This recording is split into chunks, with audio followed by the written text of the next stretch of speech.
ओम ध्याये सदा सवित्रमंडल मध्यवर्ती नारायणा सरसिजासन सन्नविष्ट केयूरवांग मकर कुंडल वांग किरीटी हारे हिरण्यमपुर धत शंख चक्र ऐ सूर्य सहस्त्रांशो तेजो राशि जगतपते अनुकंपय मां भक्ता गणार्गम दिवाकर भास्कराय नमः दिवाकराय नमः सूर्याय नमः। नमस्कार, मैं हूं आचार्य डॉक्टर विक्रमादित्य और आज हम उपस्थित हैं आचार्य वाणी चैनल के माध्यम से आपके साथ धनु राशि वालों के लिए सूर्य का यह परिवर्तन जो होने जा रहा है वो क्या कुछ प्रभाव आपके लिए उत्पन्न करेगा। देखिए धनु राशि वालों, आपके लिए बड़ा महत्वपूर्ण समय आरंभ होने जा रहा है। सूर्य का परिवर्तन 15 जून से हो रहा है। 15 जून को रात्रि में 12:37 पर सूर्य आपके सप्तम भाव में मिथुन राशि में प्रवेश कर रहे हैं और यह परिवर्तन बहुत विशेष है। सप्तम भाव में सूर्य आना, सूर्य प्रकाश के मालिक हैं और सूर्य विशेष तौर पर इस जीवनी शक्ति के मालिक हैं, संसार के मालिक हैं, राजा हैं, आधिपति हैं, प्रत्यक्ष देवता के रूप में हमारे सनातन के अंदर उनको स्थान दिया गया है। बाकी समस्त देवताओं की आराधना करने के लिए जीवन निकल जाता है, जन्म निकल जाते हैं, वो प्रत्यक्ष दर्शन नहीं देते कभी, लेकिन सूर्य भगवान नित्यपति आपको दर्शन देते हैं। आपके प्रयास सही हों गलत हों, आप अच्छे कार्य कर रहे हैं नहीं कर रहे हैं, जैसे भी हैं, सूर्य ने अपना दर्शन अपना कर्तव्य पूर्ण करना है भगवान ने, तो इसलिए उनको प्रत्यक्ष देवता की संज्ञा में भारतीय संस्कृत सनातन पद्धति के ऋषि मुनियों ने रखा। तो ये आपके लिए बड़ा महत्वपूर्ण समय है कि सप्तम भाव में उदय होकर सूर्य वहाँ पर उपस्थित हो रहे हैं और उनके साथ साथ आपकी राशि में सप्तम भाव के स्वामी जो बुध हैं वो उनसे 1 घंटा पहले अपने घर में आ रहे हैं। मिथुन राशि उनकी अपनी राशि है, बुध की राशि, वहाँ सूर्य आ रहे हैं, उससे करीब करीब 1 घंटा पहले यानी रात्रि में 11:30 बजे करीब वहाँ बुध भी आ जाएंगे और साथ में शुक्र भी वहीं पे उपस्थित रहेंगे उनसे 2 दिन पहले ही। तो ये बड़ा विशेष प्रकार का योग बन गया, त्रिग्रही योग, सूर्य बुध और शुक्र का योग। तीनों अलग अलग प्रवृत्ति के स्वामी हैं ये। सूर्य राजसी स्वामी है, राजा है, राजसी ठाट बाट, चीज़ों को ऑर्गेनाइज वे में सही दिशा में चलने वाले हैं। सूर्य कभी वक्री नहीं होते, सीधे चलते हैं, बिल्कुल हमेशा सीधी गति को चलते हैं सूर्य हमेशा, और बिल्कुल एक नियम का पालन करते हैं। शुक्र के लिए कोई नियम नहीं, कभी अस्त कभी उदय, कभी वक्री कभी मार्गी, ऐसे कभी वैसे। और बुध की तो स्थिति आप समझ लिए थाली के बैंगन वाली है। युवा है, कुमार है, आनंद की तरफ जाना चाहते हैं, केवल आनंद, उनका सिंगल लाइन एजेंडा जो है आनंद की तरफ है। और सप्तम भाव आनंद का भाव भी माना जाता है, सांसारिक सुख का भाव भी माना जाता है, स्त्री का भाव भी माना जाता है, काम का भाव भी माना जाता है और युद्ध का भाव भी माना जाता है। और ये सब ग्रह युद्ध की स्थिति में ऐसे हैं, ये नहीं कि ऐसे वैसे कैसे तैसे ये सब कार्य करने के लिए प्रेरित रहते हैं। तो ऐसे में बहुत विचित्र प्रकार का ग्रहों का योगायोग आपकी राशि के अनुसार से बन रहा है और ऐसे में आपको बड़ी सावधानी के साथ कार्य करने की ज़रूरत है। सूर्य एग्रेसिव कर देंगे, आपको अशांत करने का प्रयास करेंगे, शांत भाव से आपको चलने का प्रयास करना चाहिए इस समस्त क्षेत्र में। अशांत हुए तो सब डीप दोगे भाई, ध्यान रखना। और ऐसे में विशेष तौर पर घर परिवार में अशांति का वातावरण बना दोगे। सूर्य की प्रवृत्ति को समझने का प्रयास करें आप। ये जो ग्रहों की युति है ये आपको सही रूप से समझने का प्रयास करना चाहिए। सूर्य शुक्र की बुध की युति जो है ये आपको धर्म के मार्ग पर डालने का प्रयास करिए। अशांत मत होइएगा। सफलता तभी प्राप्त होती है जब एक लीडर हो। अब यहाँ पे समस्या ये है कि हम सब लीडर बनने का प्रयास करते हैं, सब के सब अपने आप को बड़ा दिखाने का प्रयास करते हैं। सूर्य इस संसार को इसलिए चला रहे हैं क्योंकि वो एक गति में चलते हैं, एक दिशा में है, एक दिशा में चलने का प्रयास करना है। और जब दिशा बदलेगी तो फ्रस्ट्रेशन आएगी, यही समस्या है, यही सफलता का कारण बन जाता है। तो ऐसे में शांत भाव से स्थिर भाव से कार्य करने का प्रयास करें। अब शुक्र और बुध वहाँ पर जो है वो अपनी अपनी सुख की आकांक्षा में लगे हुए हैं। तो ऐसी स्थिति में आप समझें कि आपको क्या करना है। आपके मनोमस्तिष्क में युद्ध ना हो इस बात का ध्यान रखना है। 3 तिगाड़ा काम बिगाड़ा वाली स्थिति, पुरानी कहावत जो है वो आपकी राशि में बनती दिखाई दे रही, सप्तम भाव युद्ध वाले भाव में। और ऐसे में आषाढ़ का महीना जब आरंभ होगा जून के अंतिम भाग में, उसमें प्रतिपदा भी क्षय है और साथ साथ चतुर्दशी भी क्षय है। ये अशुभ का योग है। इस संसार में परिवर्तन का योग बन रहा है। देखिए परिवर्तन में बहुत सारे लोग हाशिए पे चले गए और वो कहीं ना कहीं विश्व को अशांत करने का प्रयास कर सकते हैं। पूरे विश्व में ऐसा योग बन के तैयार है। ऐसे में प्राकृतिक आपदाओं का योग दिखाई देता है। जिस प्रकार की ग्रहों की युति है ये कहीं ना कहीं संसार को अशांत करने का प्रयास कर सकते हैं। ये कहीं ना कहीं बवंडर लाने का प्रयास कर सकते हैं ये ग्रहों का योग। तो आपके मनोमस्तिष्क को शांत रखना सबसे पहले ज़रूरी है।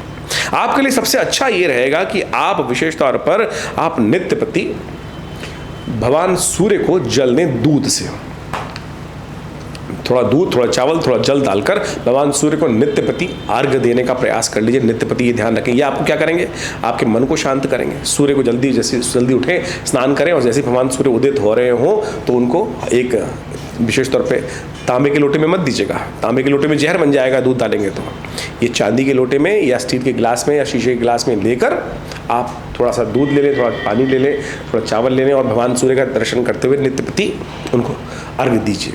ये धनु राशि वालों के लिए सूर्य का जो परिवर्तन है ये बड़ा महत्वपूर्ण रहने वाला है। इसमें समझे, मैंने जैसे हमने आपको समझाने का प्रयास किया, ये उपाय तो नित्य प्रति करिए, इससे सूर्य की शक्ति बढ़ेगी और जो नेगेटिव प्रभाव उत्पन्न करने वाली चीज़ें हैं, गौ सेवा, यदि गौ सेवा कर सके तो सबसे श्रेष्ठ है। ऐसे में शुक्र भी बुध का संबंध है।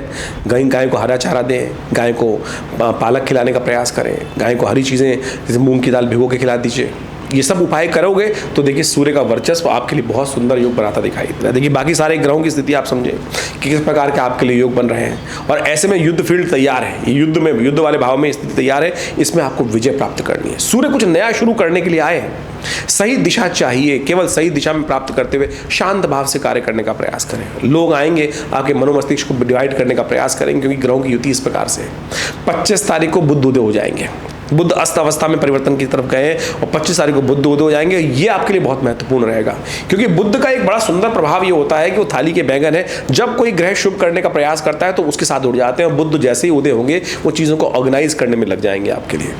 आपकी राशि के अनुसार समझें कि बुध जो है वो आपके सप्तम भाव के और आपके दशम भाव के मालिक है, सफलता के मालिक हैं, सम्मान के मालिक हैं, और बुध 25 तारीख को उदय होने जा रहे हैं, और ये 25 तारीख को उदय होते ही चीज़ों को वेल ऑर्गेनाइज्ड वे में कार्य करने का सुंदर तरीके से आपके लिए प्रयास करते दिखाई देंगे। ऐसे में आपकी ग्रहों की स्थिति को हमने आपको समझाने का प्रयास किया, स्थिति बहुत अच्छी है। शांत रह के काम करोगे तो बहुत कुछ नया, सूर्य हमेशा नया कुछ उदय करने का प्रतीक करते हैं, और आपके सप्तम भाव में सूर्य आकर बहुत सुंदर तरीके से कार्य को करने का प्रयास करेंगे। समझाने की स्थिति हमने आपके लिए बताई है, और इन सब चीज़ों को समझते हुए कार्य करोगे तो बहुत सुंदर रहेगा। तो इस प्रकार से सूर्य का परिवर्तन आपके लिए बड़ा महत्वपूर्ण रहने वाला है, ये आपने समझा। इसके साथ साथ देखिए, ये तो सूर्य का प्रभाव है, जन्मपत्री में बहुत सारे और भी ग्रह होते हैं, गोचर के प्रभाव को उसको समझना चाहिए। बहुत सारे लोग कई बार प्रश्न कर लेते हैं कि महाराज सूर्य से ही सब कुछ चल रहा है। अरे नहीं भैया, आपकी राशि के अनुसार से बहुत सारे ग्रह अलग अलग प्रकार के योग बना रहे हैं। शनि महाराज अलग योग बना रहे हैं, बृहस्पति महाराज अलग योग बना रहे हैं, लेकिन उसके लिए तो हर व्यक्ति के लिए अलग अलग जन्मपत्रियों का अलग अलग लेवल है। हर व्यक्ति की जन्मपत्रियों में विशेष प्रकार के योग बनते हैं, दशाएं चलती हैं, अंतरदशाएं चलती हैं, उन सबको भी गहन चिंतन करने की आवश्यकता है। लेकिन हम यहाँ अपने इस चैनल के माध्यम से आपके समक्ष गोचर में जो ग्रह परिवर्तन हो रहे हैं, गोचर यानी प्रेजेंट सिचुएशन में जो ग्रहों का परिवर्तन का योग बन रहा है, उसके प्रभाव को समझते हुए हर ग्रह के अनुसार से, समय के अनुसार से आपको बताने का प्रयास करते हैं। वो भी एक बहुत बड़ा भाग है ज्योतिष का, लेकिन उसके साथ साथ आप डिपेंड करता है कि व्यक्ति कितने लेवल पर है। आप समझें कि एक व्यक्ति के परिवर्तन का योग तो बना, ओवरऑल सिनेरियो प्रकृति के अनुसार से वैसे ही बनेंगे। जैसे आप समझ सकते हैं कि एक आंधी आ रही है या सूर्य निकला, सपोज ऐसे मान लीजिए सूर्य निकला है, नित्य प्रति सूर्य निकलते हैं।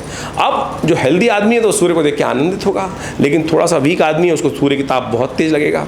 अब किसी ने कुछ और समस्या है तो एक कहीं बारिश पड़ रही है तो उसके लिए वृत्तिकारक है, कहीं किसी ने कुछ घर में ऐसा सामान रखा हुआ है वृष्टि भिगो देगी। यानी प्रकृति में घटने वाली जो घटनाएं हैं उसका हर व्यक्ति पर अलग अलग अलग प्रकार का प्रभाव पड़ता है। वो डिपेंड करता है कि वो किस लेवल पर है, 5वें पायदान पे, 8वें पायदान पे, 100वें पायदान पे, लाखवें पायदान पे है, या पृथ्वी के 10 गज नीचे बैठा हुआ है, या कहाँ बैठा हुआ है। हर व्यक्ति पर अपने किस्म का अलग प्रभाव होगा, लेकिन प्रकृति की घटना तो एक ही घट रही है।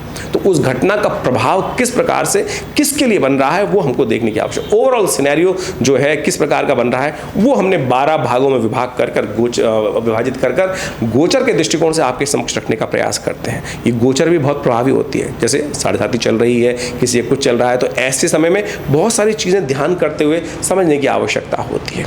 वह ज्ञान चिंतन करने के लिए तो ज्योतिष की जन्मपत्रियों का विभाग है, वो इतना वृहद है जन्मपत्री का कि उसके अंदर पूरा समुद्र शास्त्र भी आता है, पूरा प्रकृति भी आती है। आपके हाथ के जो हस्तरेखा विज्ञान है, मौख रेखा विज्ञान है, मस्तक रेखा विज्ञान है, गले की रेखा विज्ञान है, वो सब भी ज्योतिष के अंतर्गत ही आते हैं। और ज्योतिष की विवेचना करते हुए, जन्मपत्री की विवेचना करते हुए इन सब चीज़ों को भी देखना परम आवश्यक होता है।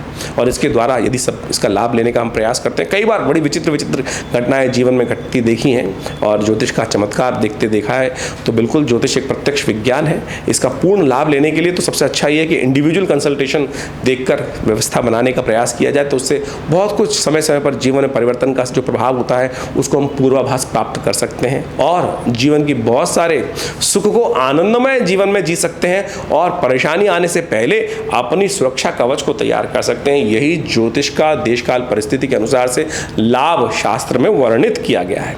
तो आप इसको समझें प्रत्यक्ष रूप से। और हमारा ये आश्रम जो है पिछले करीब लंबे वर्षों से इस क्षेत्र में अद्भुत कार्य करने का प्रयास कर ही रहा है। ज्योतिष विज्ञान के साथ साथ बहुत सारी और अंक विज्ञान, ज्योतिष विज्ञान नामावली, न्यूमरोलॉजी जो कहा जाता है, उसके ऊपर बहुत सारी पुस्तकें हमारे द्वारा प्रकाशित की गई हैं विवेकानंद योगाश्रम के द्वारा, और बहुत सारे विज्ञान को हमने समय समय पर लोगों को पहुंचाने का प्रयास किया है। ज्योतिष एक बहुत इसके अंदर सहस्त्रों शाखाएं आती हैं।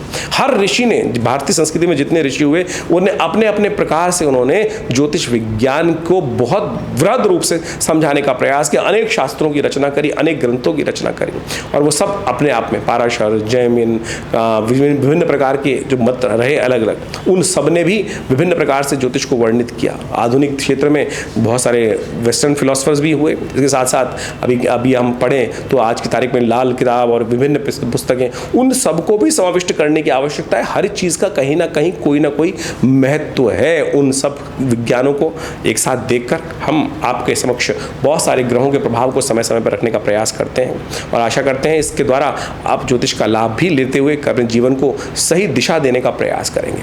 देखिए क्या होता है कि जीवन ऐसा नहीं है कि भुस में लठ मारते रहें, लग गई तो भाग्य खुल गए और नहीं लगी तो फिर जीवन चल गया। बड़े भाग्य मानुष तन पावा, सुर दुर्लभ।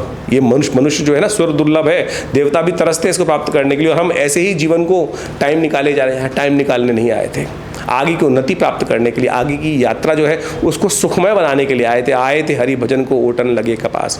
तो कोशिश ये करें, इस जीवन के महत्व को समझने का प्रयास करें।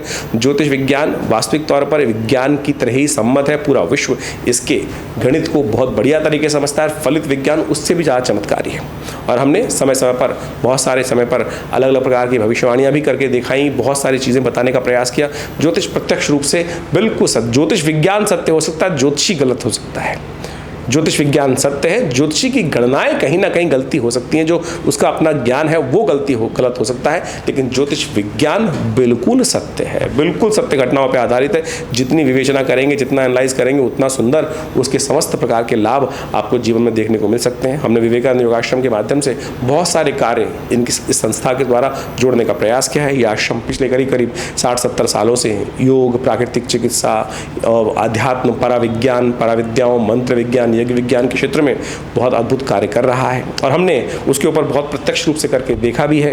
मंत्र विज्ञान, यज्ञ विज्ञान, आपको जान के आश्चर्य होगा, हमारे विवेकानंद योगाश्रम में पिछले 60 सालों से नित्य प्रति 8 घंटे यज्ञ आज भी चलता है। जी हाँ, आज भी चलता है यज्ञ। सनातन पद्धति यज्ञ प्रधान संस्कृति है, लेकिन आज यज्ञ लोप हो गए हैं, लोग यज्ञ करने जाते नहीं। तो आप आइए, हमारे आश्रम में लगातार यज्ञ चलते हैं, समय समय पर कार्यक्रम होते हैं, उन सब में आप यज्ञ में पधार सकते हैं, यज्ञ में भाग ले सकते हैं। अभी गुप्त नवरात्रे आने वाले हैं, उसमें भी बहुत सा बड़ा कार्यक्रम चलेगा। उसमें आप सहस्त्र चंडी महायज्ञ का सुंदर आयोजन किया जाएगा, उसमें भी आप अपने नाम से यज्ञ में भाग ले सकते हैं। इसके अलावा अभी बहुत सारे उत्सव समय समय पर आते हैं। हर रविवार को एक सामूहिक यज्ञ का कार्यक्रम किया जाता है, और उसमें हमारी संस्था की तरफ से कोई फीस नहीं दी जाती। जो स्वयं आके बैठना चाहते हैं उनके लिए कोई फीस नहीं है। और बहुत सारे लोग कहते हैं कि पैसा कमाने के लिए, अरे नहीं, आश्रम की तरफ से सुंदर व्यवस्था है। आप आइए, सामग्री भी, घी भी, समस्त व्यवस्था है आश्रम की तरफ से। भंडारा भी आश्रम की तरफ से व्यवस्था चलती है। हर रविवार को आप उस समस्त कार्यक्रम में, तो विशेष तौर पर सुबह 8 बजे से लेकर जो 10:30 बजे तक कार्यक्रम चलता है, उसमें सम्मिलित हो सकते हैं। स्वाध्याय कराया जाता है, धर्म के बारे में ज्ञान दिया जाता है, यज्ञ कराए जाते हैं, माँ भगवती का सुंदर दर्शन। जी हाँ, ये बहुत अद्भुत चीज़ है। हमारे आश्रम पे माँ भगवती का सुंदर श्री विग्रह, जो 1947 में से पहले मुल्तान में उनका बहुत बड़ा मंदिर था, 500 साल पुरानी दिव्य प्रतिमा भगवती की है, जो आश्रम में प्रतिष्ठित है। और उनके दर्शन कर लेने मात्र से माँ भगवती का कृपा आपके जीवन में बहुत बढ़िया तरह से आपको लाभ दे सकती है। तो उनका दर्शन भी आप आगे कर सकते हैं। वो शिव विग्रह, चमत्कारी शिव विग्रह माँ भगवती दुर्गा जी का आश्रम पर विराजमान है, उनका दर्शन भी आप कर सकते हैं। उनकी एक अलग कथा है, हमने कई बार आपको एपिसोड्स में बताई हैं। तो आप भी इन समस्त कार्यक्रमों में आप सम्मिलित हो सकते हैं। आश्रम के द्वारा विभिन्न पुस्तकें मंत्र विज्ञान पर, यज्ञ विज्ञान पर, हॉस्पिटल है बहुत बड़ा, योग प्राकृतिक चिकित्सा के क्षेत्र में, आयुर्वेद के क्षेत्र में अद्भुत कार्य किए जा रहे हैं। मुद्राओं के द्वारा अद्भुत प्रकार से व्यक्तियों तक, जनमानस तक हमने पिछले करीब 50 सालों में संस्था ने बहुत अद्भुत कार्य किया। पूरे विश्व में इस मुद्रा विज्ञान, हाथों के द्वारा जो आकृतियां बनाई जाती हैं, कैसे वो आपके स्वास्थ्य में लाभ दे सकती हैं। किन्हीं को यूरिन की समस्या है, किडनी की स्टोन की समस्या है, आज की तारीख में किडनी की समस्याएं बहुत परेशान कर रही हैं और हर कोई ऑपरेशन के लिए भागे जा रहा है। मैं आपको चमत्कारी मुद्रा बताता हूँ, ये अपान मुद्रा है। बीच की दोनों उंगलियों को अंगूठे के साथ जोड़ देने से यदि इस मुद्रा का नित्य प्रति अभ्यास करना शुरू करें तो किडनी स्टोन, जी हाँ, किडनी में, गुर्दे में यदि आपके विशेष तौर पर स्टोन की समस्या हो गई है, कुछ ही दिन में उसको इरेडिकेट कर देगी, गायब कर देगी धीरे धीरे। हमने प्रत्यक्ष देखा कि इस मुद्रा का अभ्यास कराने के बाद जब ब्लड खून यूरिन टेस्ट कराया तो वो धीरे धीरे डाइल्यूट होकर वो यूरिन में जो स्टोन जो पार्टिकल्स थे वो निकलने शुरू हो गए और कुछ दिन में वो स्टोन गायब भी हो गया। तो नेचुरल प्योरीफायर है बॉडी का। जिनको पाइल्स की समस्या है, अनेक प्रकार के जो रोग हैं, उनको भी ठीक करने के लिए योग प्राकृतिक चिकित्सा के क्षेत्र में, आयुर्वेद के क्षेत्र में हमारी संस्था अद्भुत कार्य कर रही है और बहुत बड़ा हॉस्पिटल है जो भारत सरकार के पैनल पर है। तो आप भी इन समस्त सुविधाओं का लाभ ले सकते हैं। आश्रम से जुड़ें, आपको लाभ मिलेगा। धन्यवाद।